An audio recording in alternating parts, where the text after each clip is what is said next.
Welcome to Live with the Author, Bridging Research to Practice. I'm Amanda Goodwin, and I'm one of the co-editors of Reading Research Quarterly. And we have with us today two of our fantastic Reading Research Quarterly authors. Welcome. Can you guys introduce yourselves and tell us a little bit about how you came to do this research? I'm Jerry D'Agostino, and this is Emily Rodgers, and we're from Ohio State University. And we're going to talk today about our article that we published in RRQ addressing the inadequacies of the observation survey of early literacy achievement. So I actually came from a quantitative methods background. My degree is in measurement and statistics. But when I came to Ohio State, Emily and I started to do some research together.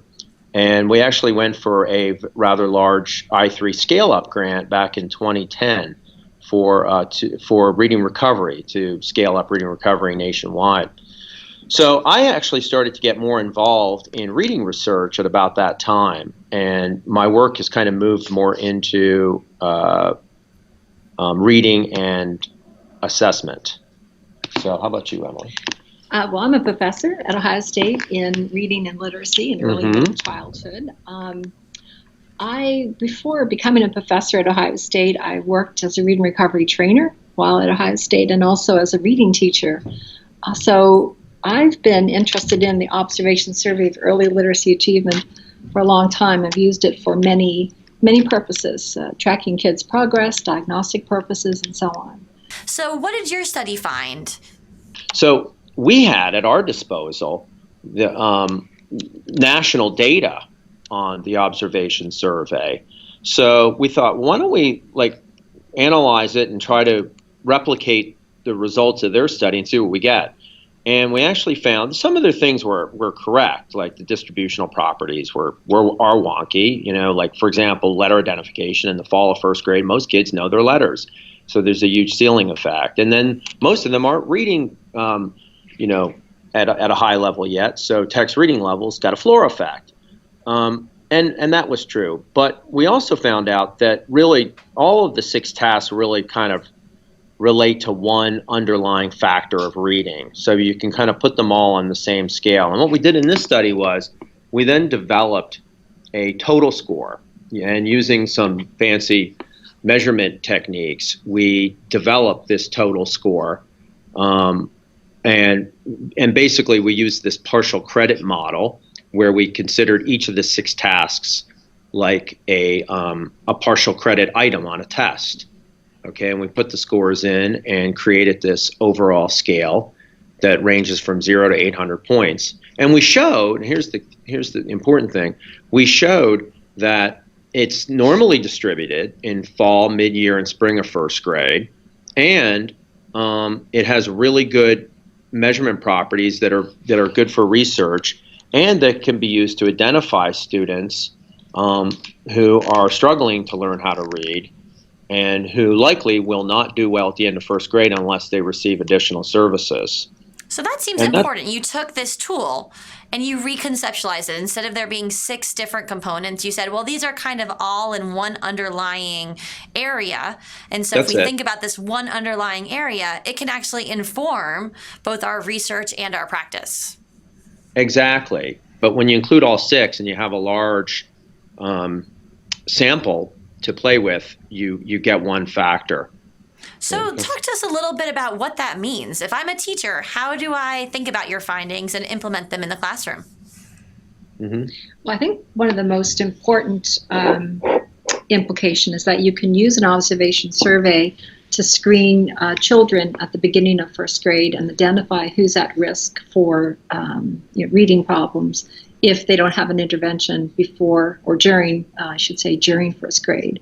So it's an excellent screener. Well, so is that something that you would, lots of school districts are using lots of different testing. And so would you think about this as a better screener than some other ones out there? Or how do you think about that in terms of integrating it within a school's larger testing profile? Yeah, and the National Center for RTI, back about 10 years ago or so, was identifying and reviewing screeners. Mm-hmm. And we actually submitted the 6 tasks separately, or people from Reading Recovery had. And they weren't meeting their reliability and validity standards. So when I got involved, I said, well, the problem is that you're treating them as 6 individual tasks and not looking at them as a whole. And that's actually really was the main impetus for developing the total score. And when you did that, all of a sudden the reliability and validity properties went way up. And it actually, I think it was one of 2 that NCRTI said met all of their standards for reliability and validity as a screener. Mm-hmm. Oh, wow. Okay, so basically in reconceptualizing this big observational measure, we now have a valid and reliable screener that can kind of catch first graders who might not be succeeding in the way that we want them to. Yeah, exactly. And the other good thing about it is, this is Clay's observation survey. And, Clay's often known, Mari Clay, that is, she's often known for Reading Recovery, but a lot of people don't realize that the observation survey is now so integrated into classroom assessment that her contribution to this is long forgotten. For example, we throw around the term concepts about print, and everyone says, yeah, we measured concepts about print. Well, that came from the observation survey. Or a running record, taking a running record, that came from the observation survey. So, when you mix that in with identifying letters and, can you read these words on a list, and how many words can you write in a minute, and tell us if you can hear and record these sounds, right? Mm-hmm. It's a really comprehensive indicator of reading, and that's probably why it's a good screener. It has a little bit of everything in it, and it can catch a lot of, nuances in a child's, portfolio of skills.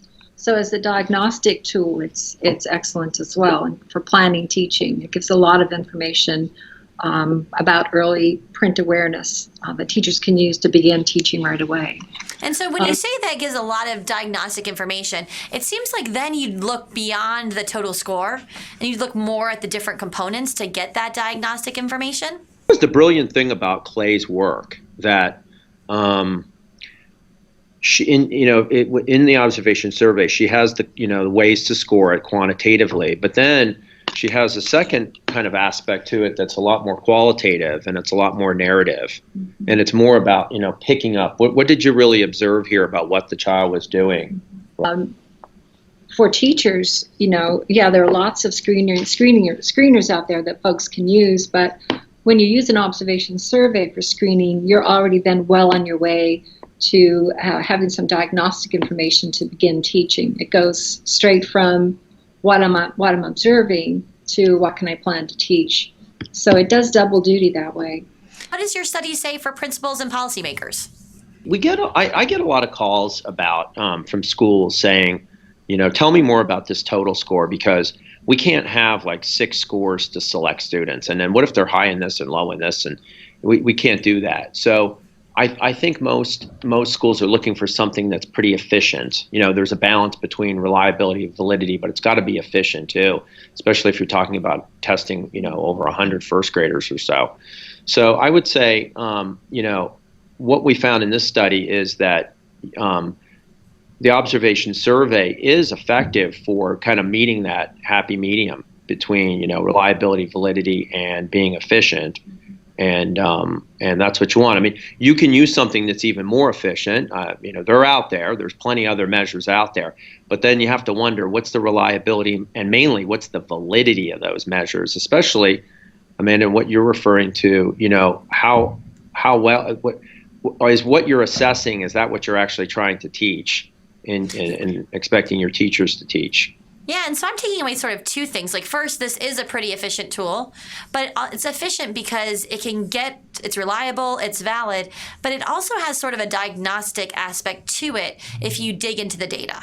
Yeah, and it gives you, it's almost like going through a museum exhibit, You can kind of, glance through and spend a few minutes and just get an overall, sense of what it was about. Or you can spend hours in there and read every bit of text and really dig into it. And, it depends on how much time you want to devote to it. Yeah, and that's sort of what a teacher or a school can choose, how much time they want to devote to getting at the data. I was going to speak about policymakers for just a minute, because one of the findings from the Denton et al. Study in 2006 was that because of the observation survey, the way they assessed it in any case, it couldn't be used. Results couldn't be used to evaluate the effectiveness of programs. It couldn't be used to track student progress.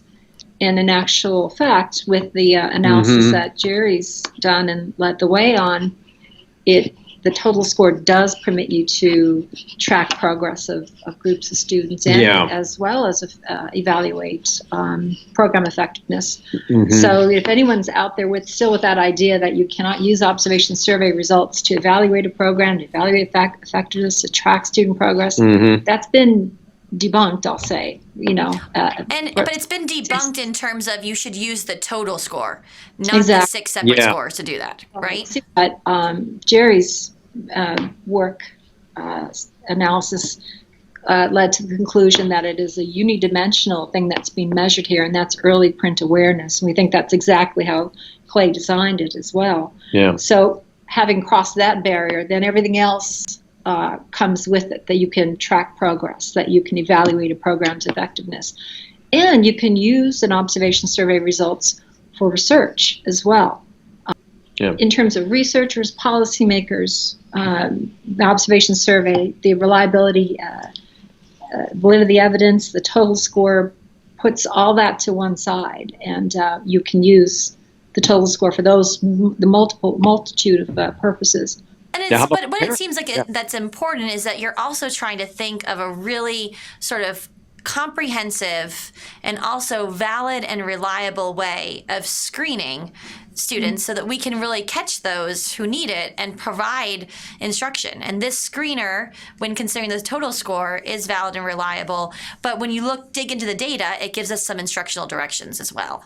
So what's next? Well, for the observation survey, I mean, basically it's been limited to use in first grade. That's one of the obvious things and we get, requests all the time. Do you have second grade norms? How about, and then, the kindergarten's become the new first grade. Children are learning to read now. We have another article in another journal about that, how the scores on the observation survey have increased over time. If you look at, like a decade's worth of research on the fall scores, they've increased quite a bit. So they're already reading by the time they get to first grade. So there's no norms for kindergarten or second grade. So we have to look and see how can we expand this beyond one grade. It's still rather limited in its information for first graders. Someone has to. Yeah, absolutely. Well, fascinating. Well, thank you guys so much for being with us. If you guys want more information on the survey and this article, go ahead and visit the Reading Research Quarterly website, and you can read the full article. Thank you so much for being here with us. Thanks. You're welcome. Thank you.